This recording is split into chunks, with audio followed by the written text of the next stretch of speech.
This is macOS Ken. Stronger data protections from Apple, surprising news out of China, and a slew of OS release candidates.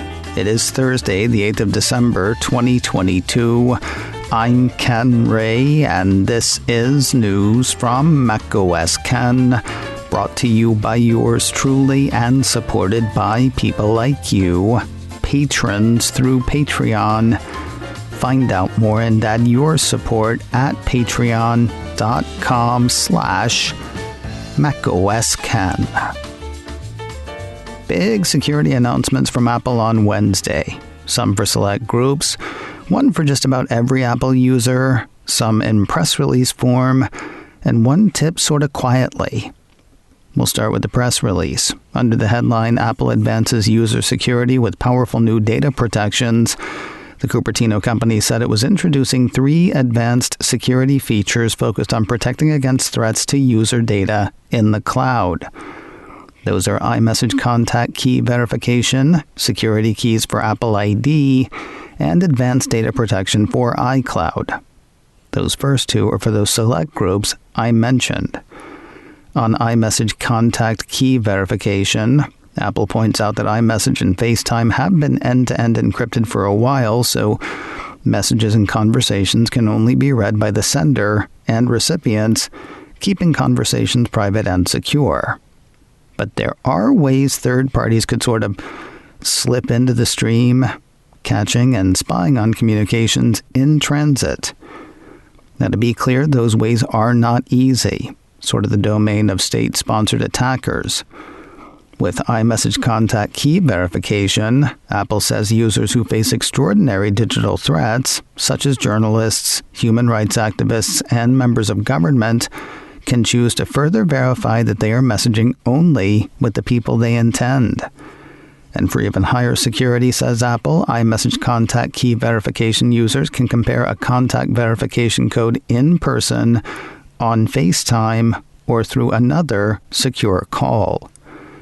Designed for the same set of people, security keys for Apple ID take Apple's implementation of two-factor authentication to the next level.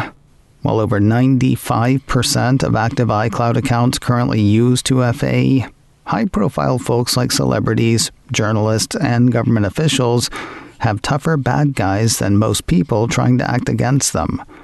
For added protection, and for users who opt in, Apple says security keys strengthens Apple's two-factor authentication by requiring a hardware security key as one of the 2 factors. This takes their two-factor authentication even further, preventing even an advanced attacker from obtaining a user's second factor in a phishing scam. Then there's the something for everybody. Apple's advanced data protection for iCloud basically gives users the choice to protect the vast majority of their most sensitive iCloud data with end-to-end encryption so that it can only be decrypted by their trusted devices. As it stands now, the company says iCloud already protects 14 sensitive data categories using end-to-end encryption by default, including passwords in iCloud Keychain and health data. For users who enable advanced data protection, the total number of data categories protected using end-to-end encryption rises to 23, including iCloud Backup, Notes, and Photos. According to Apple, the only big iCloud data that can't be covered includes iCloud Mail, Contacts, and Calendar. They're still cut out because of their need to interoperate with the global email, contacts, and calendar systems, according to the company. That is likely not everything we need to know, but we've got time to learn more. Apple's fine print says advanced data protection for iCloud will be available globally in 2023, though it is available now for U.S. members of Apple's beta software program. It'll be available to general U.S. users by the end of this year. Security keys for Apple ID will be available globally in early 2023, while iMessage contact key verification will be available globally sometime in 2023, early not specified. I said earlier that Apple had tipped a bit of security news sort of quietly. A piece from Apple Insider had the firm abandoning its behind-the-scenes plan to detect child sexual abuse material, or CSAM, on Apple devices. They're not done fighting such material, according to the piece.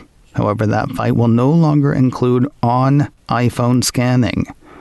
Apple Insider says after backlash from privacy experts, child safety groups, and governments, Apple paused the feature indefinitely for review. Now they have apparently paused it permanently. Apple issued a statement to a few outlets on Wednesday, including Apple Insider. In part of that statement, Apple said it has decided to not move forward with their previously proposed CSAM detection tool for iCloud photos.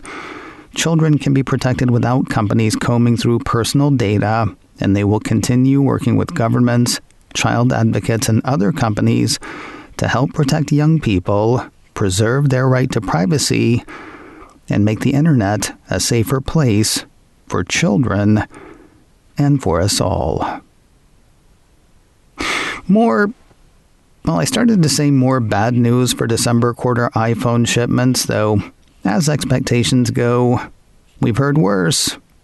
I told you earlier this week that Evercore analysts are looking for Apple to miss between 5 million and 8 million iPhone unit shipments this quarter. Wedbush analysts are less optimistic, seeing a miss of between 10 million and 15 million units. Now sliding right between those two are analysts from Morgan Stanley. Apple Insider highlights a CNBC piece that has the firm dropping their iPhone unit expectations by 3 million units. That moves them from a miss of 6 million to a miss of 9 million, threading the needle between Evercore and Wedbush. That said, Morgan Stanley agrees with the two firms that those missing units will be sales deferred, not sales lost. Quoting Morgan Stanley's note, by now it's well understood by investors that the December quarter will be challenged due to iPhone supply shortages, and therefore the most important near-term debate is really how much of the lost demand from December is perishable versus deferrable. We believe demand for the iPhone 14 Pro and Pro Max remains solid, supporting the view that lost demand in December is more likely to be deferred into March than destroyed. Morgan Stanley has a buy rating on Apple shares. The firm's price target on the shares is $175. Crazy news out of China. A report from the BBC says China is lifting the most severe of its zero-COVID policies. According to the report, people with COVID can now isolate at home rather than in state facilities if they have mild or no symptoms. They also no longer need to show tests for most venues and can travel more freely inside the country. The news comes a little over a week after zero COVID measures led to public protests. Those are said to have included people calling for the country's leader, Xi Jinping, to step down and for the Communist Party to step down. Quoting the BBC again, the sweeping changes indicate China is finally moving away from its zero COVID policy and looking to live with the virus like the rest of the world. The country is grappling with its biggest wave of infections, over 30,000 each day. While the move is welcomed by some in China and will likely be welcomed by other parts of the world, both citizens and experts cited in the piece worry that the country will move too fast in the other direction. One unnamed citizen was quoted in an online post saying, "The medical system will be overwhelmed and many elderly would be infected. A major wave of infections begins now." Experts have warned any easing of zero COVID in China would have to be done slowly, according to the BBC, as the country of 1.4 billion people could see a huge jump in cases that could overwhelm the healthcare system. Look for operating system updates from Apple in the next week or so. Mac Rumors put out a number of pieces Wednesday devoted to seeds of release candidates for developers and public testers. They included candidates for iOS and iPadOS 16.2, macOS Ventura 13.1, watchOS 9.2, and tvOS 16.2. Coming to everything that can take it, Apple Music Sing. That's the karaoke-esque service Apple announced earlier this week. The iOS, iPadOS, and tvOS betas are making ready for that, according to a few reports. Looks like one of the updates will officially flip the switch for 5G in India.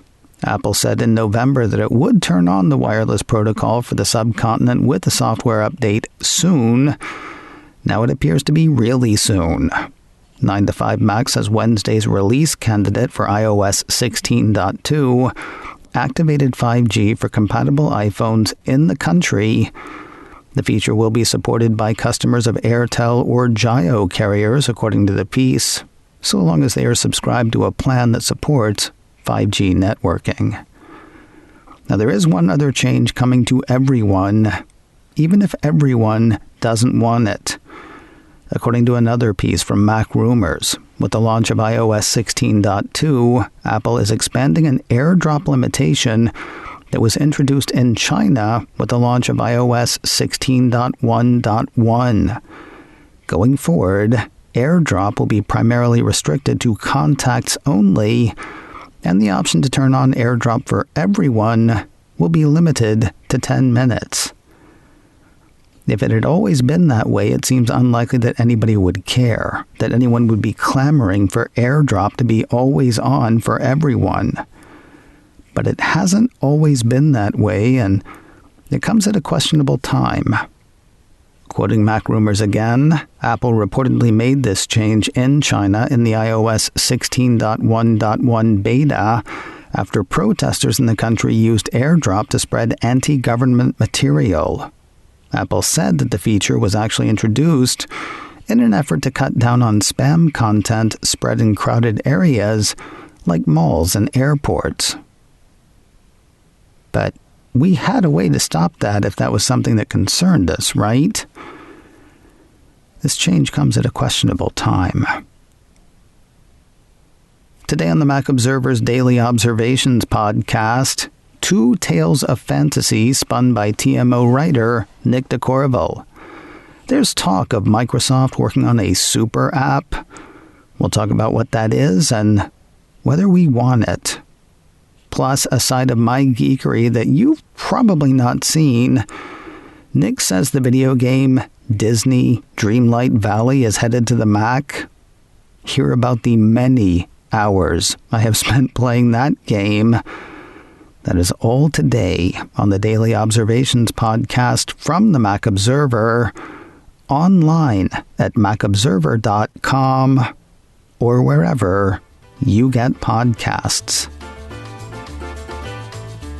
macOS Ken, brought to you by me and supported by people like you, patrons through Patreon. Find out more and add your support at patreon.com/macOSKen.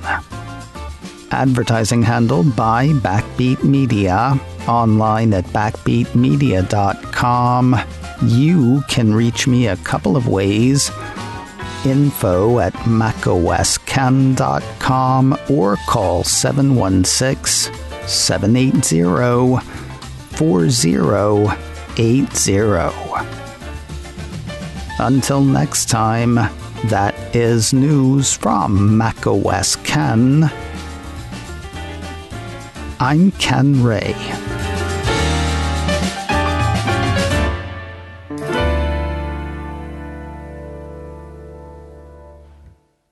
Ciao.